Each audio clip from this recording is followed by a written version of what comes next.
Hi, my name is Alma. I have a band called Alma June and the Persian Cats, and we've been recording our first studio album here at Monaco Studios with the help of Equal Measure Arts. Here's Alma June and the Persian Cats.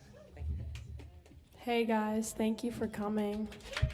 It's really nice to see so many people here in this tiny space. I'm 23 years old. I'm a music student at USM, and I'm graduating at the end of this semester. I was born in Portland, Maine. I grew up here. I started making music because one of my mom's coworkers gave me their old classical guitar, so I started out on that.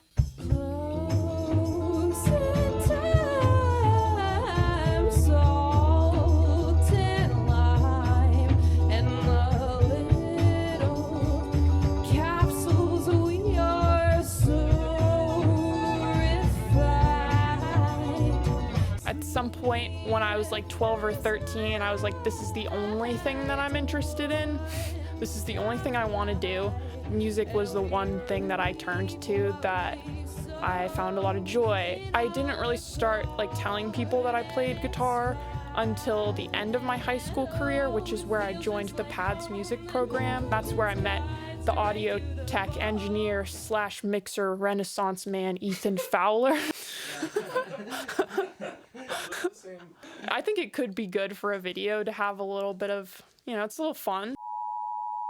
Yeah, so I started working with Ethan, and he was my teacher, and Miss Stubbs was my teacher as well. They were really awesome, and they really pushed me to actually take my music seriously. I met a lot of friends through music, and that was the only thing that I was interested in. And then I graduated and I didn't know what to do. I started as a classical guitar performance major at USM, which was really difficult for me. My dad was in the hospital, in and out. He had an aneurysm, so he was completely disabled. And I had to spend a lot of time there. I pushed to change my major to composition, and that's when things really turned around for me, and I became really happy with what I was doing. And I found an outlet that made me think of the times with my dad where we would listen to a lot of alternative music together. We listened to Lana Del Rey, we listened to the Magnetic Fields, and I took a lot of inspiration from this. Doing composition, I really found a voice and a way to connect with that past that I had with my dad before he became severely disabled. I was able to meet a lot of really good musicians at my school, so we formed a band. The reason we formed this band was specifically just for the WMPG Battle of the Bands, and we won. And I was like, wait, maybe people do like my music, maybe it's all right. Because we won Battle of the Bands, we were able to do the WMPG Local Motives show and play live on there, which was an extremely exciting experience for us.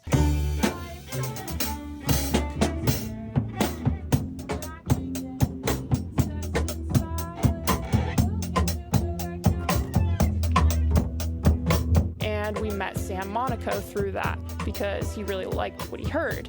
And he told us about his studio. And I was like, wait, maybe I do want to record my music.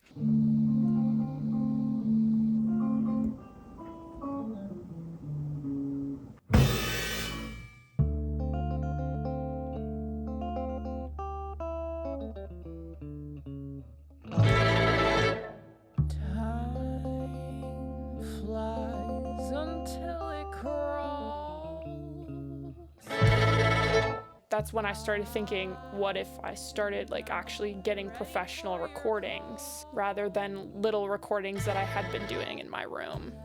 And I didn't think that would be possible for me because that's so expensive. When I look into any studio, it's such an expensive process, not just recording, but there's mixing, there's mastering, there's so much that goes into it.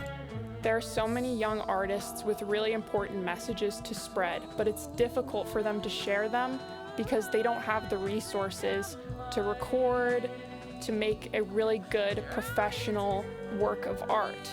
It's easy for these artists to be overlooked because they don't have professional recordings or professional experiences like an internship at a studio. I'm making this video to ask for support for Equal Measure Arts. They've been helping emerging artists like myself create new pathways for their music. Equal Measure Arts is leveling the playing field so that we won't keep hearing the same stories over and over. We can hear these unique experiences from people of all walks of life. Lifting up marginalized groups is an act of resistance. Music and storytelling is relatable. It builds this empathy for other people and makes our community stronger. The reason that I wanted to do this video is because I wanted to talk about how important art and music is for uplifting us and keeping us in touch with our humanity during difficult times like these. We are still falling in love, we are still breaking up and experiencing awe, heartache. Feeling these emotions together builds our empathy for other people. I hope that my album comes off as honest and that it's relatable because of the themes. I hope that other people can listen to it and know that what they're going through, other people have been through before. This happens time and time again. It's constant. I think my target audience in particular would be other young women. If you're in a really complicated, toxic relationship, that you are more than that and you deserve more than that, and you will get out like I did. And my dreams don't come true unless it's a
Thank you.